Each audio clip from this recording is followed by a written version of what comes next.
Cuanto más hilos se tensan, más hermoso es el diseño, reflejando los colores que pintan el universo. La belleza de la trama que viene de lo complejo.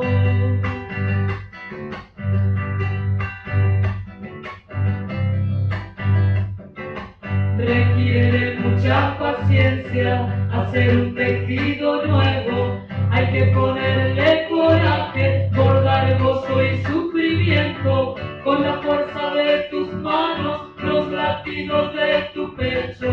Hay que inaugurar talleres donde Alberto, muchas gracias, muchas gracias por estar acá, este encuentro, esta posibilidad de una comunicación, una charla. Y aprovechándote, tengo tantas cosas, tantas cosas para preguntarte. Y lo primero que se me ocurre es volver un poco a estos inicios, ¿no? Esta posibilidad de haber caminado juntos con Roger algunos pasos. ¿Y cómo fue eso y hacia dónde fueron tus pasos, no? Ya. Mira, la primera cosa que yo aclaro es, yo no estudié con Rogers. Ajá. Yo conocí a Rogers a través de una versión de trabajos de él en francés cuando estudiaba en Bélgica. Ajá. Escribí un trabajo de final para licenciatura sobre las actitudes terapéuticas según Rogers. Ajá. En francés, lo cual me dio bastante trabajo. Claro. Y le mandé una copia que él nunca leyó porque él no sabía francés. Claro, sí. Pero una de las personas que trabajaba con él la leyó, le comentó. Cuando llegué yo a México en el año 71, invitamos a una pareja que trabajaba con él en el Centro de Estudios de la Persona a que nos diera un grupo de encuentro, a un grupo de 20 y tantos, divididos en dos grupos, con alguna sesión juntos. Y el que invitamos era uno de los directores, de los 3 directores del programa de La Joya. Ajá. Y por eso terminé yo yendo al verano siguiente, en el 72, a La Joya, a California. En una de esas sesiones, era un programa entonces de 17 días de grupo, ahora creo que es de 9 aproximadamente. Fue Rogers a una de las sesiones, ahí no hablamos, y uno de los días del programa me invita que había ido a México, vamos a dar una vuelta, salir de donde tenía el lugar. Y salimos y terminamos, me llevas a casa de Rogers. Pues, caray, impresión, etcétera, etcétera. Y me pregunta, ¿qué te pareció la sesión en la que estuve? Le dije, pues la verdad es que no me gustó, porque sentí que eras un chango, un mono, y que te tiraban cacahuates. Algo que me horrorizó fue que una persona llegó con 10 libros distintos de Rogers para que le autografiara los 10. Ah, bueno. Y a mí me parecía absolutamente ridículo, algo así. Pero en fin, de ahí se rió, establecimos una comunicación. Yo, por lo menos una vez al año, por alguna razón, volvía a La Joya. En un momento dado hubo una reunión de la Asociación de Psicología Humanista que se llevó a cabo en México, y él me pidió que le tradujera su ponencia o su conferencia, y cuando terminó de exponer, estábamos sentados uno al lado del otro, más o menos así como tú y yo, dice, bueno, ahora vienen las preguntas y tú responde también.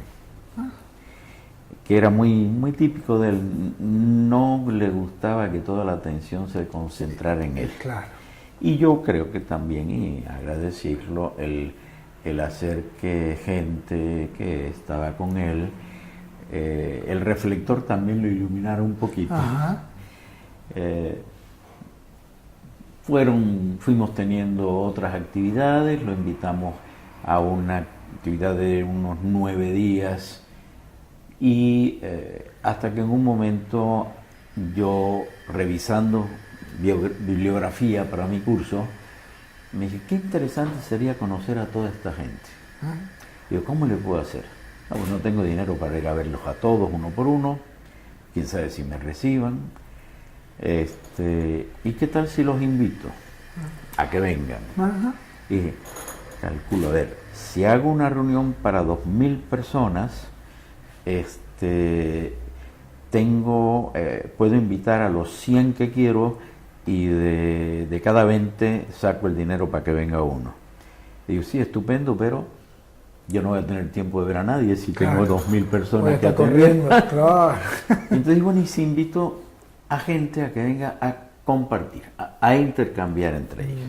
No había en ese momento, eso fue en diciembre del 80, cuando se me ocurrió esto, un antecedente totalmente internacional en este sentido. Y bueno, agarré el teléfono, llamó a Rogers y le dijo, Carol, quiero proponerte una idea, pero no quiero hacerlo por teléfono. ¿Cuándo me podrías recibir? Me dice, espérate, voy a buscar mi agenda.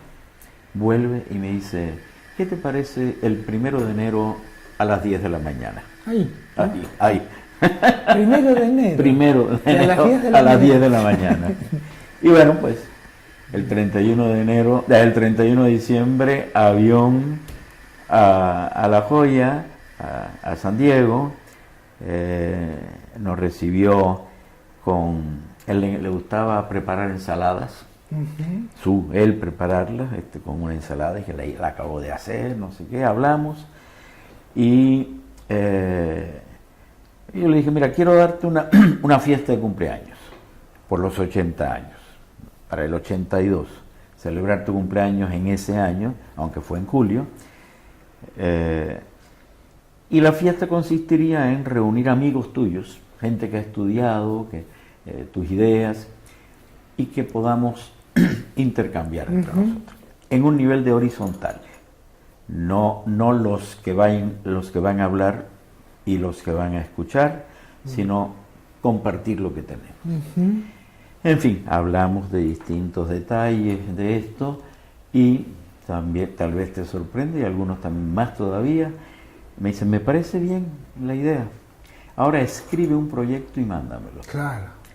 Claro, no, porque resulta que una de las deformaciones del enfoque centrado en la persona es el que todo se improvisa. Claro. La libertad tiene que ser toda improvisada, etc. No, me parece bien la idea, ahora escribe un proyecto, pon eso, los elementos, y mándamelo para yo revisar. Claro, detalles. Exacto. Y yo dije, sí, perfecto, yo voy a escribir el proyecto, pero no te lo voy a mandar, yo voy a volver, porque es muy diferente, eso sí, recibir opiniones escritas que el intercambiar en una relación personal. Defender el proyecto, ¿no? Exacto.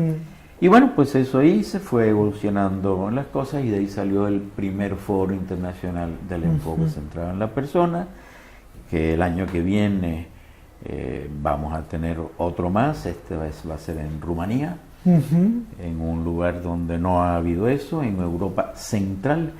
Nosotros estamos acostumbrados a hablar de Europa Oriental, pero los países entre la Europa Occidental y Rusia y alguno más, ellos dicen, nosotros somos centroeuropeos, no somos ni uno europeos orientales. Es un espacio en que yo creo que va a ser una oportunidad para varios países de esa zona de tenerlo cercano, y uno de los elementos que ha habido en los foros es que se ha ido cambiando de un lugar a otro. Primero fue en México, Inglaterra, Estados Unidos, Brasil, Holanda, Grecia, Japón, Rusia, y seguro que se me olvida alguno más, y ahora es el año que viene. Entre eso hubo otras oportunidades de trabajar juntos, lo invitamos a él, a Natalie también en algún momento, a actividades en México, cuando hubo su experimento, yo le llamo, de trabajo en conflictos internacionales, el taller de Rust. Yo fui uno de los 3 traductores, los 3 éramos latinoamericanos, en fin, en el resto de la vida yo creo que llegamos a ser amigos, y pues está vivo para mí. Claro. La gente que uno quiere muere físicamente, pero mientras está en el corazón sigue vivo en cada uno de nosotros. Y de alguna manera las cosas que fuiste poniendo fueron también contribuciones para el crecimiento del todo, ¿no? Espero que en algo sirven. Por lo menos Bueno, los foros es algo muy importante, ¿no? Yo creo que sí, yo creo que estoy contento de que el primero en el 82, el año que viene es 2015, quiere decir que 10, 20, 30 y tantos años después es una actividad que parece que sigue siendo útil. Es un medio, un foro, como cualquier tipo de reunión, es un medio para un fin. Si en un momento dado deja de ser útil, pues desaparecerá. Con este criterio de igualdad, de plano, ¿no? Sí. De hecho, en el primero, luego fue evolucionando un poquito, todos los participantes tenían que presentar un trabajo. Tenían que escribirlo y enviarlo. Ya el formato era, aquí estamos todos, había impreso yo todos los trabajos, recibieron una carpeta con los trabajos. Claro, como un libro. Y ahora el que quiera puede decir quiero presentarlo algún día. Bien. Y el que no tiene por qué presentarlo. Claro. Y la base de la actividad fue el vivir juntos una semana, como el bromeo yo dice, nos levantamos y nos acostamos juntos. La convivencia, el tener todo un espacio abierto para poder conocerse en plano personal, conocer de proyectos, de intereses, y ir construyendo juntos el resultado. Es como que desde otro plano estás cortando y mostrando las mismas posibilidades que hace siempre el enfoque centrado en la persona, ¿no? A ver, no siempre. Yo creo que no hay la forma centrada en la persona de llevar a cabo actividades. Que según los objetivos planteados por los diferentes asociaciones, grupos, etcétera, hay que adecuar o hay que tomar la forma o el formato que mejor permita llevar a cabo esos objetivos. Esta actividad de la que acabamos de terminar ayer aquí, la conferencia mundial de psicoterapia y yo diría y consultoría, no counseling, centrada en la persona y experiencial, quien creó estas actividades fue Germain Lietard. Y él me preguntaba antes, tomándonos una cerveza en un bar de Lovaina, él quería hacer una reunión más académica que el foro. Él participó en el primero y que si yo tendría objeción, le digo, mira, Germain, si tu idea le interesa a suficiente gente, se va a dar la actividad. Claro. Si tu idea no le interesa a la gente, no se va a dar la actividad. Pero tú no te vas a quedar con la duda de si realmente valía la pena o no. Sí. Adelante, hazlo. Y es toda otra serie de actividades que luego dieron origen a una asociación. Hay otras asociaciones, hay diferentes formas de reunirse, los grupos de encuentro, que para mí es una modalidad específica de una actividad intensiva de 2 o 3 días de un grupo de 10, 12 personas. Eso para mí es grupo de encuentro. El que haya el tipo de grupo grande que tuvimos aquí Yo lo conocí en La Joya como reunión de la comunidad, reunión comunitaria. Sí, sí. La nomenclatura de Grupón viene de Brasil, y algunos argentinos que participaron en Brasil la importaron a Argentina. A mí no me gusta esa expresión, porque Grupón suena como un grupo más grande, un grupito más grande. Es como si agarráramos un grupito, como un globo, lo infláramos y terminara siendo un grupón. Es que una cuestión de cantidades, parece. No solo. Sí, para mí es cualitativamente diferente. Claro, totalmente. Una reunión comunitaria admite el tratar de asuntos personales, pero no solo eso. Hay, por ejemplo, las necesidades del grupo, de las comunitarias. Oigan, la comida está pésima, ¿cómo resolvemos esto? Claro. Eso es tan importante, tan útil como el que alguien empieza a llorar. Claro. Y con lo de grupón, grupo, parecería que hay que darle prioridad absoluta a si alguien llora. Al sentimiento. Y yo le llamo la dictadura de la lágrima. Ajá. Si alguien empieza a llorar hay que interrumpir todo porque eso es más importante. Yo digo, no, todo lo del ser humano es importante, y tan importante es la lágrima como el que la comida no, como el que estoy molesto con los organizadores, en fin, cualquier tema es valioso. En fin, ya me fui, empezaste a preguntarme del foro, pero... Y de alguna manera pasa todo eso siempre. Sí. O sea, es como algo que va a suceder y que sucede porque somos personas, ¿no? Claro. Entonces en algún momento hay lágrima, pero también en algún momento hay una molestia, un enojo o algo por el estilo. Yo tengo un amigo, y siempre lo cito, la autoría de lo que voy a decir, se llama José Gómez del Campo, que dice que él no aguanta la lágrima, moco, baba y alarido como lo que pasa en los grupos. Eso pasa. Sí. Pero muchas otras cosas también tienen su espacio en los grupos. Sí, totalmente, sí. Y fundamentalmente nos confronta con nuestra propia aceptación del otro. Y ahí es donde tenemos que encontrarnos a nosotros mismos, que para eso está, ¿no es cierto? Otra cosa que sucede, y que tiene su espacio además en estos grupos comunitarios. Yo tengo interés teórico. ¿Por qué no lo voy a plantear? No, es que la teoría no forma parte de eso. Claro, mi mente es parte de mí. O sea, el espacio tiene que ser mucho más inclusivo en una reunión comunitaria que en un grupito de desarrollo personal, una de cuyas formas es el grupo de encuentro. Sí, que ahí tiene otra mecánica y otro movimiento distinto a esto, que es mucho más grande y donde la diversidad es mucho más... Y ahí es donde viene, yo hablaba de medios en función de los fines, de los objetivos. Sí. Un grupo de encuentro, un grupo de desarrollo personal, ¿cuáles son sus fines? Según los fines que busco, entonces la forma hay que buscarla más adecuada.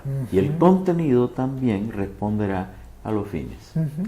Como no son los mismos fines, tengo que reconocer que en unos encaja más ciertos contenidos y en otros menos. Sí, totalmente. En otra forma que hay, que es el encuentro latinoamericano, ¿no? También aparece la modalidad de reunión en el grupo. Sí, de comunitarias. Comunitarias. Es muy chistoso. ¿Cuál es el origen de los grupos, de los encuentros que ahora llamamos iberoamericanos? Sí. Porque quisimos ampliarlo no a las madres patrias, sino a las hermanas patrias. Sí. La península ibérica, y luego dijimos, mira, a los que tienen un interés que responde a lo que nosotros llamamos cultura iberoamericana. Y tenemos dos noruegos, por ejemplo. Exacto, que vienen permanentemente. Sí. Bueno, esto surgió en el primer foro internacional, porque el grupo de latinoamericanos finalmente decía, ya no aguantamos estar hablando inglés todo el tiempo. Vamos a reunirnos nosotros algunas veces para poder hablar español y portugués, incluso un italiano. Dijo, prefiero esto. Bien. Y entonces yo me sentía como la señora que invita a amigos a su casa y que de pronto los amigos dicen, unos se van por un lado y otros se van por otro, y yo decía, ¿y ahora qué hago para atender unos y otros? Sí. En fin, muy comprensible, y además yo creo que hay que aprender de eso. La idea fue, queremos reuniones nuestras. Y de ahí, ese grupo promovió y fue un año después, en 1983, en Brasil, hubo el primer encuentro latinoamericano del enfoque. Fue evolucionando, empezó a ir gente no solo de América Latina, y hace relativamente reciente el cambio de latinoamericano a iberoamericano. Y te digo, no estrictamente en términos geográficos, sino de cultura iberoamericana. Claro. Ahí hay algo muy interesante para mí, que se ha dado en las reuniones internacionales. La mayoría de las veces lo que sucede es que se habla en los grupos en inglés y en un idioma dependiendo del país en que está, y todos los demás tienen que ver cómo se las arregla. Adaptarse. Ya.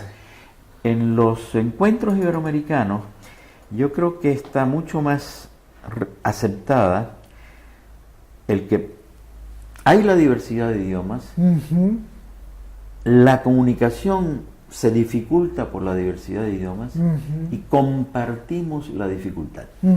Sí. Como aceptando la dificultad. Los que tienen lengua materna español hablan español, los que tienen lengua materna portugués hablan portugués, y se busca el aclarar, el traducir, el que tiene más dificultad, ver quién está al lado que me puede traducir, el que no entendió algo y dice no entendí, tradúcemelo. Pero no es que hay una lengua dominante. Partimos de que ambas lenguas tienen el mismo nivel. Y yo creo que eso es algo que hay que irlo impulsando, a que en el conjunto de las reuniones internacionales no haya una lengua dominante. Sí, porque donde hay una lengua dominante, esa lengua capta demasiado y además, los que no hablamos la lengua dominante, o aunque la hablemos, se nos lengua la traba, como decimos en México, se nos traba la lengua, pues no dejamos de sentir en unos momentos, digo, me siento como un idiota, y aunque yo no me sienta como un idiota, creo que los demás están viéndome como un idiota, porque no tengo la misma facilidad de expresión en la lengua que se supone, el idioma que se supone que todo el mundo debe saber, y no sé por qué rayos hay que plantear que todo el mundo tiene que saber tal idioma o tal otro. Interesante entonces con estas tres posibilidades, ¿no? Bueno, pueden haber más, pero así a primera vista mayoritarias, la de el foro internacional, que tiene unas características, la 11 conferencia, las conferencias, y en este caso este año tocó la 11 conferencia. En que justamente es atípica esta conferencia, porque de los que me decían que unos 350, yo calculo que 250 por lo menos eran argentinos. Claro, era de habla. Entonces, el uso de una lengua que no es el inglés, aquí fue magníficamente manejado, en mi opinión, y quizás los que tuvieron la experiencia de lo que significa esta minoría son los que hablan inglés. Totalmente. O los pobres alemanes, o pobres por el esfuerzo, o japoneses, eso pequeños grupos que no hablaban español. Ahora sienten, ¿no? Lo que es esta situación de estar en minorías y sentirse...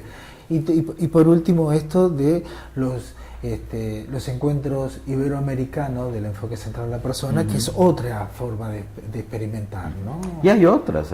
Sí, claro. No hay la forma de llevar a cabo reuniones a partir de una perspectiva centrada en la persona.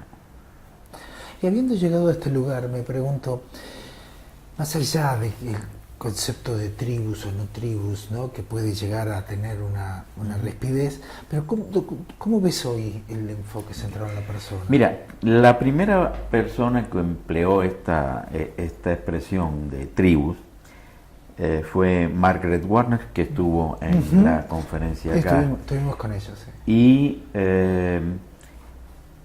Y luego la popularizó más. Margaret la utilizó en una conferencia de esta asociación, donde se fundó esta asociación, de hecho, que tuvo lugar en Portugal, en Lisboa, en 1997. Después Pete Sanders, un inglés, escribió un libro sobre las tribus del enfoque. A mí no me gusta esa expresión, entendiendo la intención buena, sana que tenía, porque tribu a mí lo recibo yo personalmente como división. Ellos allí y voy a pelear, la tribu esta va a pelear con la otra tribu y a ver quién gana. Y yo prefiero hablar de líneas de desarrollo teórico del enfoque centrado en la persona, que tienen matices diferenciales. Es evidente que la primera es la que Rogers desarrolla, que con el tiempo la manera más, digamos, más adecuada para mí es llamarle la línea clásica, con una cierta insistencia en la no directividad. Y aquí aprovecho de decir, cuando Rogers emplea el término de no directivo, está en inicio de los años 50, en una cultura profesional psicológica en que los terapeutas y los consultores eran terriblemente directivos en la manera de trabajar. ¿Estaba más impuesto el conductismo o esas líneas? Psicoanálisis. Sí. En general, la actividad profesional era muy directiva. Y entonces Rogers dice, ¿cómo me distingo de lo que hace la mayoría de esta gente? Y dice, pues son terriblemente directivos, pues yo lo que hago es no directivo. A mí, esa es una definición por lo negativo, lo que no soy. Sí, exactamente. Y habría que también plantearse que esto es relativo, es decir, en comparación con lo que otros hacen, que es terriblemente directivo, yo soy bastante menos directivo y no tanto absolutamente no directivo. Más todavía cuando la vida de los seres humanos, todos tenemos una directividad, una dirección en la vida, una dirección que no es tal cual una línea recta, sino una tendencia hacia un horizonte, por decir algo. Un horizonte que cada vez que nos acercamos a él, pues resulta que se amplía y nunca llegamos al horizonte, pero algo tenemos por ahí, ¿no? Es como de esta intención de Humberto Maturana, ¿no?, de que es ir hacia un lugar con una intencionalidad de ir a ese lugar, pero sin saber que estamos llegando a ese lugar. Y no hay una forma concreta definida para todo el mundo, no es la misma, pero yo creo que la vida humana tiene esa línea de hacia algo abierto. Entonces, no insisto, Rogers mismo dejó de ponerle el nombre de no directivo a su teoría. Su teoría, que empieza como consultoría psicoterapia, y para él utiliza indistintamente un nombre y otro. No, la psicoterapia no es superior a la consultoría, prácticamente es consultoría igual psicoterapia, psicoterapia igual consultoría. En el ámbito, Rogers es psicólogo. De hecho, es psicólogo infantil, de ahí sale. Sí, claro. Y luego va a la psicología clínica. Ahora bien, cuando él empieza a decirse, espérate, esto no es solo útil en este campo, y empieza a ampliar el ámbito en el que él cree, considera que es útil, que son útiles sus ideas, primero le cambia el nombre de no directivo, de consultoría o consultoría barra psicoterapia no directiva, y de vuelta, a consultoría barra psicoterapia centrada en el cliente. En nuestras culturas latinoamericanas tenemos una mala visión de los negocios. Siempre hay uno que se aprovecha del otro. Sí. O le tomé el pelo y le pagué menos de lo que debería, o me tomaron el pelo y me cobraron más de lo que debería. Rogers no deja de usar cliente en el ámbito de la terapia. Alguna vez le explicábamos a algunos de nosotros que no nos funcionaba el usar cliente, aunque entendíamos que cliente es una persona activa y no un paciente pasivo, que ahí enfermo, viene, claro, etcétera. sí, sí. Pero cuando él empieza decía yo antes, a desarrollar, a decir, mira, esto se puede aplicar, esto es valioso para diferentes ámbitos, necesita algo que sea más inclusivo. En educación, como que al estudiante decirle cliente como que no encaja. Y bueno, educación centrada en el estudiante. Ahora, cuando busca algo que pueda ser inclusivo en su conjunto, ya deja de hablar de terapia o de consultoría para hablar de, nosotros lo tradujimos como enfoque. En Brasil lo traducen por abordaje. Algún argentino prefiere acercamiento. En fin, nunca las expresiones son exactas, apropiadas, tienen que ser. Nosotros hablamos de enfoque, no de consultoría psicoterapia, para hablar del conjunto, centrado en la persona. Centrado en la persona porque el estudiante, el consultante, en una empresa, el que viene a tu parroquia, son personas. Y en México, algún grupo bien pequeño, hemos empezado a decirle centrado en las personas. ¿Qué nos permite esto? Decir, primero, el recordar que yo también soy persona. Porque cuando hablamos en singular, centrado en la persona, parecería que la única persona es quien estamos recibiendo. El otro. O el grupo con el que estamos trabajando, pero que yo estoy excluido. Yo soy otra cosa. Yo también soy persona. Entonces estamos hablando de una relación entre personas. Ese sería entre personas. Exacto. Yo soy una de esas personas en relación, como le gustaría así con guiones a los filósofos.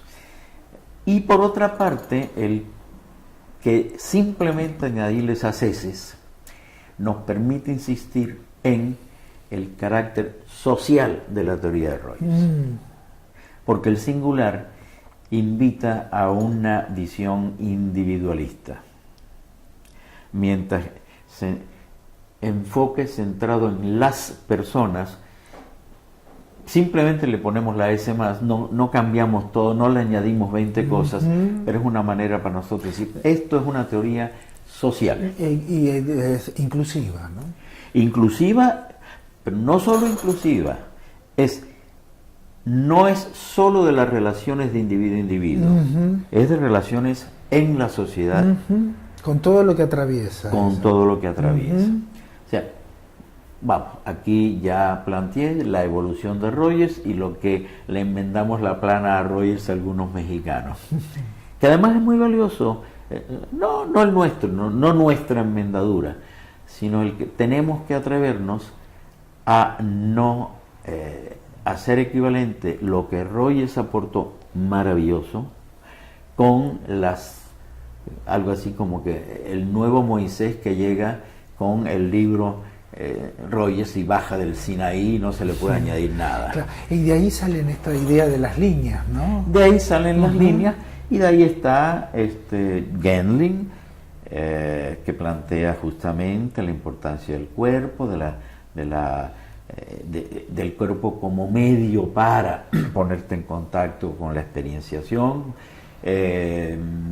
Greenberg, que trabaja también la línea experiencial procesual, Ron Kurt, la Natalie, entre otros, Natalie con lo expresivo, arte. gente que insiste, dice no basta con las actitudes, debemos buscar la manera de que la gente pueda aprender a conductas, la línea operacional, quienes le dan una gran importancia a lo filosófico y sobre todo fenomenológico, existencial, hermenéutica,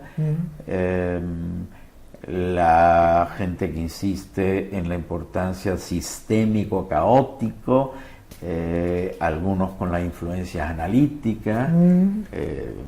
Yo creo que los argentinos específicamente tienen que preguntarse cuánto han integrado, quizás sin suficiente conciencia, de elementos analíticos, que no está mal que lo integren. Sí. Lo importante es ser consciente de que Claro, estás integrando. porque venimos de una historia con una impronta tan analítica, ¿no? Sí.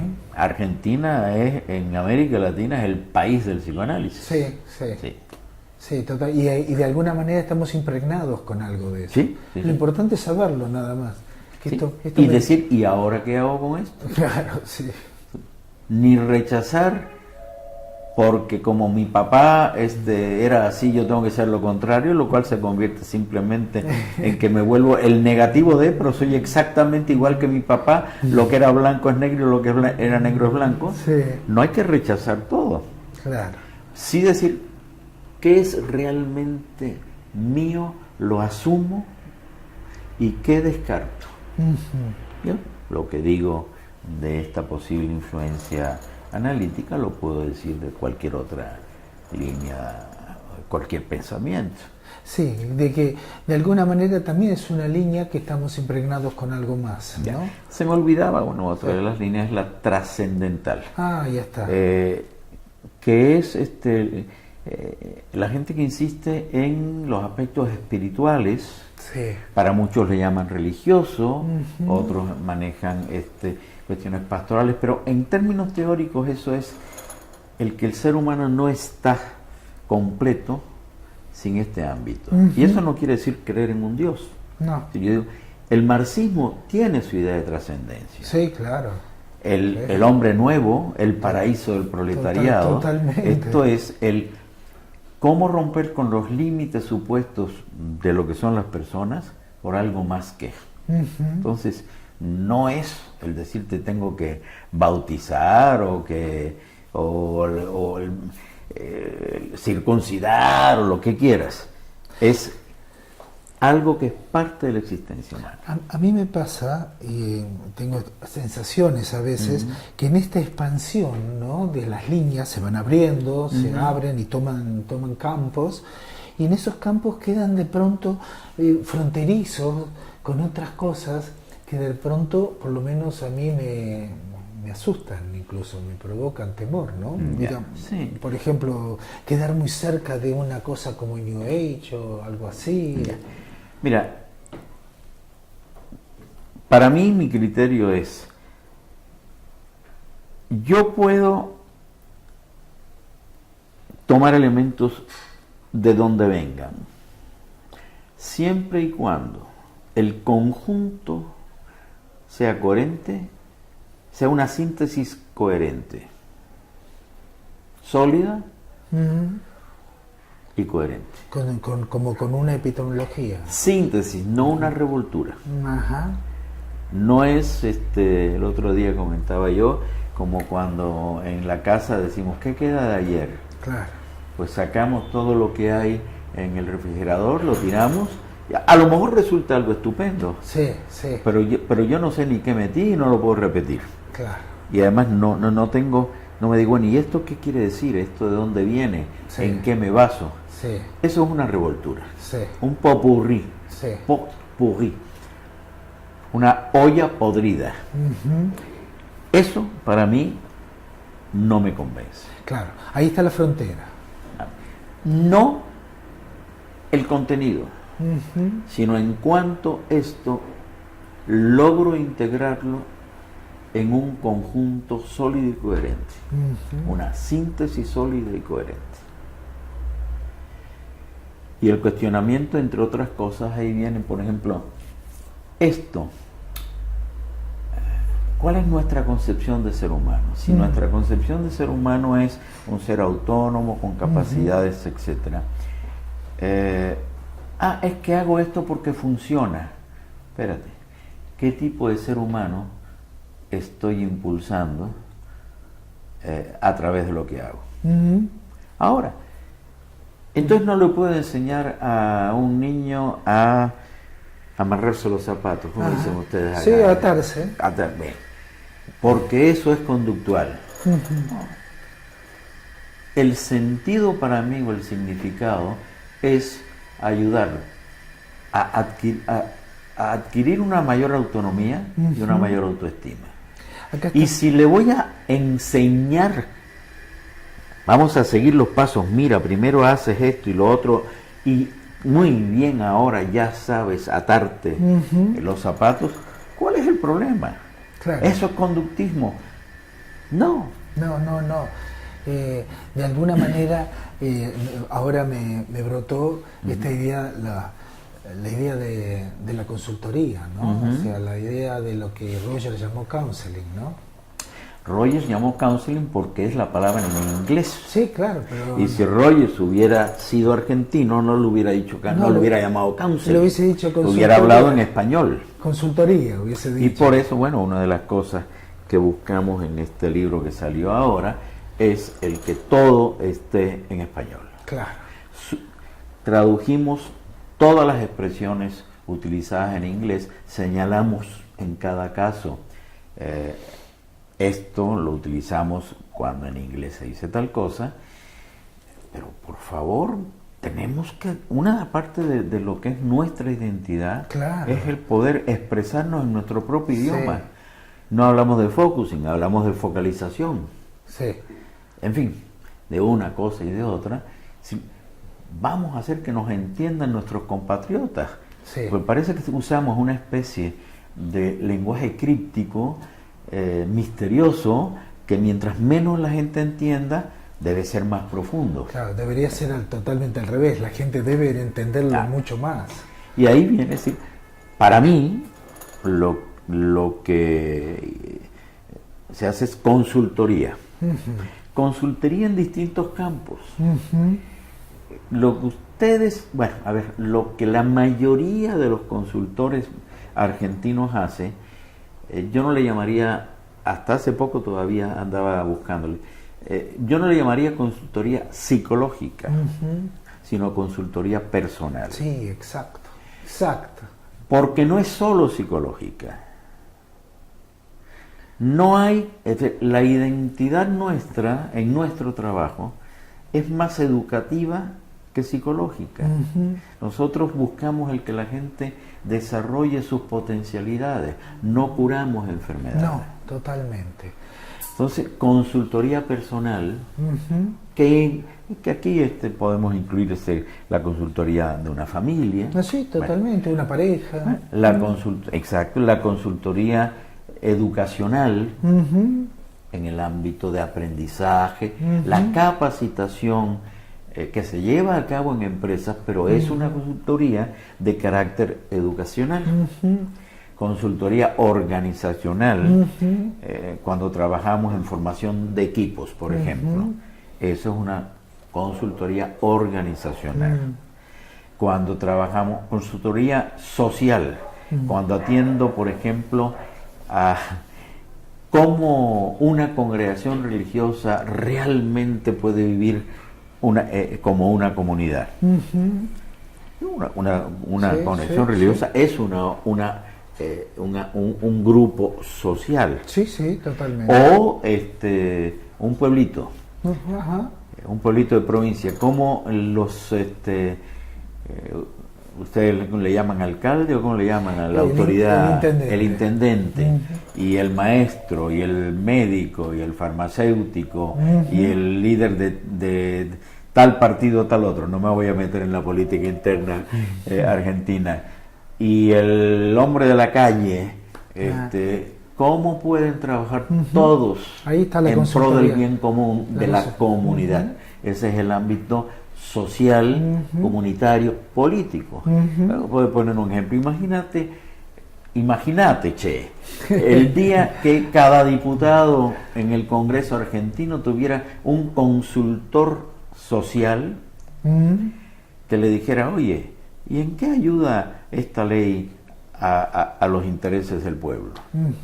Y fíjate que viendo en una perspectiva de seres humanos autónomos, seres humanos que contribuyen, que colaboren, etcétera, no encaja lo que está proponiendo.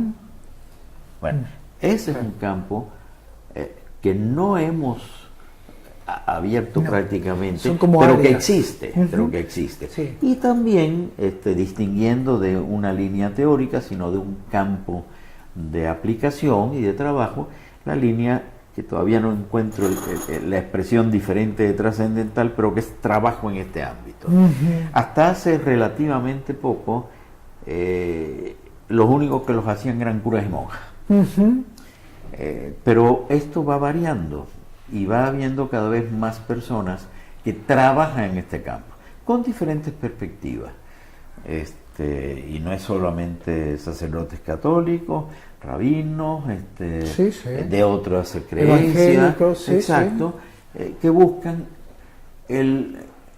esa conexión del ser humano con el absoluto, con la fuerza de la naturaleza, con el universo. Ese es un campo también de acción abierto para los consultores. Entonces, como ves, esa diversidad notable todavía no la trabajamos. No, pero existe. Sí, es como que al contrario se ha acotado con este nombre de psicológico, se ha metido en un punto. Y en cierto sentido, yo me digo, basta de querer adquirir prestigio llamándole psicológico. Totalmente. Cuando esto es otro campo, es un campo independiente. Sí. Nuestra visión es transdisciplinar y transprofesional. No es en primer lugar teoría psicológica. Para hacer una sana consultoría hace falta conocer, sí, de psicología, de sociología, de antropología, de filosofía. Una vez decíamos a mí, imagínense el aporte de los arquitectos para decirnos cómo el espacio afecta a la vida humana. Claro. Son los expertos en el espacio. Sí. Cuando hicieron en Estados Unidos algún experimento de cuánta gente cabía en una cabina telefónica, pero dice, ¿cómo el espacio influye en la vida humana? Sí, todas las disciplinas, no solo no en paralelo, sino en una búsqueda, es un nuevo tipo de humanismo, el humanismo del siglo XVI. Claro. Ahora es mucho más complicado porque en aquel tiempo había mucho menos conocimientos que integrar. Pero bueno, ir más allá de lo que cualquier disciplina te plantea, en una visión allende cualquiera de las disciplinas. Y lo mismo en el campo de trabajo. El ideal es la transdisciplinariedad. No es el psicólogo, no es el sociólogo, no es esto, no es lo otro. Y yo creo que lo que más se acerca, pero no seamos excesivamente orgullosos, es lo que se busca en la formación del consultor. Con todas las carencias que existen en la formación actual del consultor, en un país por una cosa, en otro país por otra. Pero la búsqueda de ese ir más allá de el aporte de cualquier disciplina y más allá de el aporte del trabajo de cualquiera de las profesiones. Sí, como que Incluso estaría mucho más ligado con esta idea de ser agente de prevención primaria, ¿no? No me gusta lo de prevención. Ujú. Yo también trabajo en la solución. Ajá. No, el consultor puede resolver problemas, no solo Bueno, preverlos. sí, sí, lo resolvemos también. Yo creo que hay todo un temor de, a ver, no quiero problemas y entonces utilizo un lenguaje que me convierte en un enfermero para que no vayan a decir los médicos que estoy peleándome con ellos. Sí. Y por eso digo, nada de psicológico. Yo soy un consultor personal. Y, claro, si yo tengo a igualdad, digamos, de años de preparación y de conjunto de preparación, yo no puedo con 3 años pensar que voy a hacer lo mismo que si tengo 5 años de formación. Claro, totalmente. Que si tengo 7 años de Sí, formación. absoluto. Bueno, pero es que hay estudios que no sirven para nada. No, hablemos de con el mismo número de años, de horas, Ujú, de horas horas, cátedras, de horas sí. de formación y de práctica, etcétera. Es evidente que si tengo 3 no voy a poder hacer lo mismo que 5. Pero eso no quiere decir, no quiere decir que a través de la consultoría yo no puedo llegar a lo que se hace en psicoterapia. Por supuesto que sí. Por supuesto que sí. Ahora bien, digamos, un consultor que tiene 7 años de preparación puede hacer perfectamente lo que hace un psicoterapeuta con una perspectiva diferente. Ajá, o En sea, términos mira. generales, la psicoterapia tiende a hacerse partiendo de la patología y la consultoría tiende a hacerse a partir de la sanidad de las capacidades del ser humano. Pero de ninguna manera la consultoría es de una naturaleza inferior No. a la otra. No, tiene campos específicos que podrían abordar aunque estén en contacto Y muchas tiene veces. alcances también similares, que no es decir, no, haciendo consultoría yo no puedo llegar a donde se llega por la psicoterapia. Por supuesto que se puede llegar. Mi concepción de trabajo va a ser diferente. Claro. A ver, yo personalmente soy psicólogo de primera deformación, digo yo. Y me ha costado 50 años prácticamente, casi 50 años, el empezar a perder un poco de mi deformación como psicólogo y mi identidad, la que busco como profesional, es lo que aquí en Argentina se habla de consultor. Sí, de alguna manera, usando el nombre, serían una forma igual o posible de llegar a un resultado desde abordajes distintos. Y el resultado mismo lo vamos a concebir de manera diferente. Exacto, es como llegar a un mismo lugar pero desde lugares y desde resultados. Vamos a llegar a un lugar que a lo mejor alguien mirando desde otra perspectiva dice, pero eso es lo que hacemos en... Qué bueno, hay aspectos similares, pero hay una intencionalidad diferente, hay un significado diferente. Eso es lo que, diría yo, describe o bueno, le da significado a uno y otro trabajo. Gendlin, su libro es Experienciación y Creación de Significado. Sí, ahí tenés otra forma de llegar totalmente diferente. Sí, y que puede estar en contacto muchas veces con algo parecido, pero él llega desde otro lugar. A ver, la existencia humana abarca ese conjunto, por lo tanto yo no estoy no estoy teniendo relaciones con marcianos, por decirlo algo. Es evidente que va a haber elementos similares vistos desde una perspectiva y desde otra. Porque a unos y otros vamos a estar tratando de la existencia humana. Sí, claro, en el fondo de eso estamos hablando, ¿no? Y que incluso si vemos hasta un antropólogo también está hablando de la existencia más y humana. va a haber elementos similares y coincidentes y traspapelados, traslapados más bien, en el trabajo de uno y de otro.